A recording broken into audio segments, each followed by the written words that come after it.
Penguin Random House Audio presents The Sober Lush, a hedonist's guide to living a decadent, adventurous, soulful life, alcohol-free, by Jardine, Libaire and Eyre Ward. Read for you by Eileen Stevens. Note to listeners. This program includes a downloadable PDF that contains the appendix from the book. Neither the publisher nor the authors is engaged in rendering professional advice or services to the individual reader. The ideas, procedures, and suggestions contained in this book are not intended as a substitute for consulting with your physician. All matters regarding your health require medical supervision. Neither the authors nor the publisher shall be liable or responsible for any loss or damage allegedly arising from any information or suggestion in this book. The recipes contained in this book are to be followed exactly as written. The publisher is not responsible for your specific health or allergy needs that may require medical supervision. The publisher is not responsible for any adverse reactions to the recipes contained in this book. Some names and identifying characteristics have been changed to protect the privacy of the individuals involved. Amanda would like to dedicate this book to the loved ones who inspired her path: Gary Davenport Brabander Ward, Larry and Barbara Meckel, Peter Wesley, and to her partner in crime, Jardine. Jardine dedicates this book to all the ravens who showed her how luscious life can be, and to her dear ally, Amanda. Introduction. We are writers. We fell in love with the elegant, gin-soaked stories of Raymond Carver, Jean Rhys, Patricia Highsmith, Dorothy Parker, and Ernest Hemingway. We were seduced by the druggy prose of Hunter S. Thompson, Helen Garner, and Paul Bowles. We wrote our own short stories with a glass of whiskey next to our notebooks, tapping lipstick-stained cigarettes into an ashtray stolen from a hotel we could not afford. We dreamed of being novelists and listened to Johnny Thunders and Billie Holiday and Jimi Hendrix, and stayed too late in bars that were open past closing time, and we woke with a pounding in our heads and our hearts.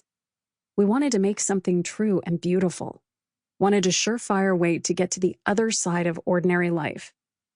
To the creative side, the anarchistic side, the hedonistic side. We hit a wall in this pursuit when drinking did not deliver us to that hallowed place of creating and dreaming and living big. Instead, it took us further away. We knew our lives needed to change, and so we searched for the answers in books. We found Pete Hamill's A Drinking Life, Caroline Knapp's Drinking a Love Story, Sarah Hepela's Blackout, and Mary Carr's Lit.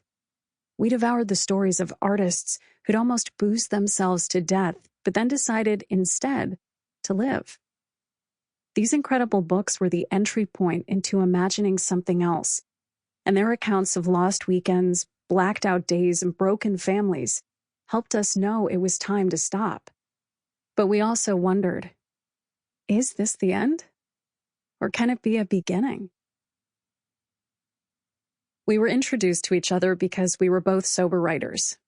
And when we sat down to talk, we had many of the same questions.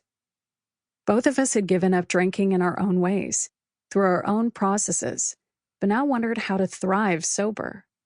We talked for hours, meeting in Jardine's garden, or walking the trail around Austin's Lady Bird Lake. Amanda cried, while Jardine's Chihuahua Loverman lay curled at her side, his eyes as beseeching as Amanda's voice. We went to meetings, we went to lunch, we drank coffee and more coffee. What happens when you decide to live sober? For a month or a lifetime, but still yearn for danger and chaos? Still hope for a secret path to joy? How can you find the sort of raw and crazy connection that used to come in boozy dive bar confession sessions? Can you still be dirty and wild? Can you take a super blissed out vacation? Can you trip out on life? Can you fall in love, holding a ginger ale? The Oxford English Dictionary defines sober as abstaining from drinking, and also problematically as somber, quiet, inward, responsible, humorless. but we have no interest in spending our lives being solemn, grave, staid, serious, logical.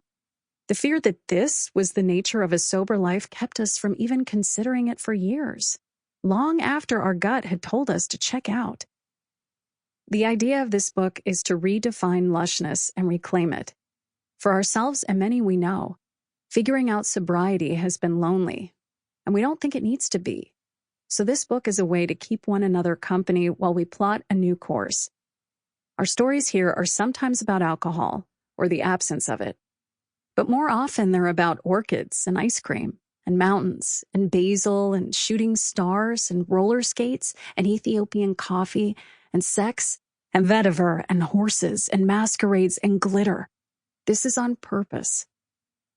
Once upon a time, we thought of sobriety as doing without, as giving up, as deprivation, as substitution. Now our philosophy is rooted in abundance and pleasure.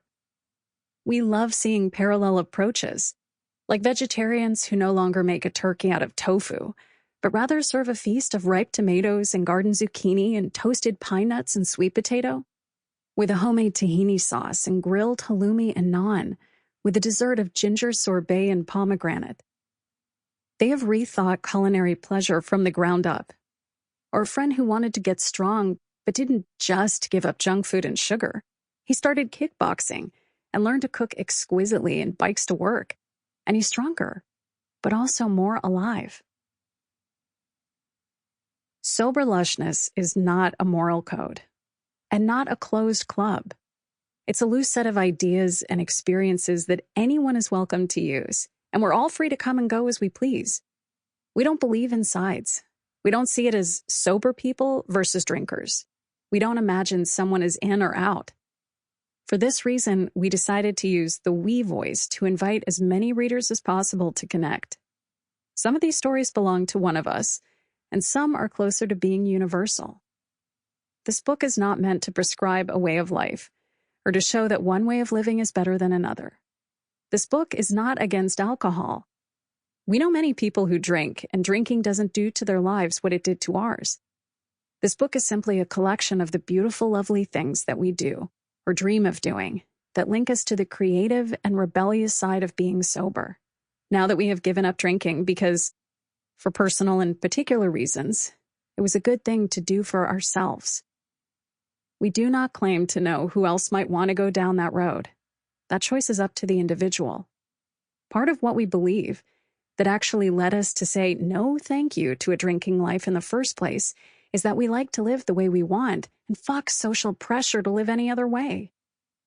The spectrum of human beings who play with sober hedonism is large and diverse, including women and men, old and young, from all backgrounds, famous and anonymous, newly sober or sage warriors lighting our path. And they do it for a spectrum of reasons, too. Some of us are just starting to explore. Some have been committed to sobriety for decades. Some are curious about moderation. Some have survived life and death crises with substances. But sober hedonism is a meeting place for anyone. No one is excluded. We don't want to intimate that this book is full of answers and prescriptions and therapeutic advice. We are dreamers and storytellers who have made 100 mistakes and have more questions than conclusions, and who see life as a crazy journey and not a blueprint. So we offer our stories, since we love stories and the way they connect people, the way they can sometimes heal the teller and heal the listener, and bring light to darkness. While this book will hopefully reach you, we do want to say that we understand with all our hearts that for many of us, a book, any book, is not nearly enough to get sober or to stay sober. So this collection isn't meant to take the place of all the many resources out there that can help. This book isn't a detox program or a 12-step meeting or a counselor or a sponsor. We have personally found that connection to others is key to staying sober, and sober connections are available to all who seek them, online or in a room. This is not a textbook as much as an offering. Feel free to use it as you would a swimming hole. Dive deep or take a quick silver dip. And we hope that wherever you are in your precious life, you can take and leave what you need for your own plan. For example, Some people in recovery are triggered by non-alcoholic cocktails to want to drink alcohol again. Sample complete. Ready to continue?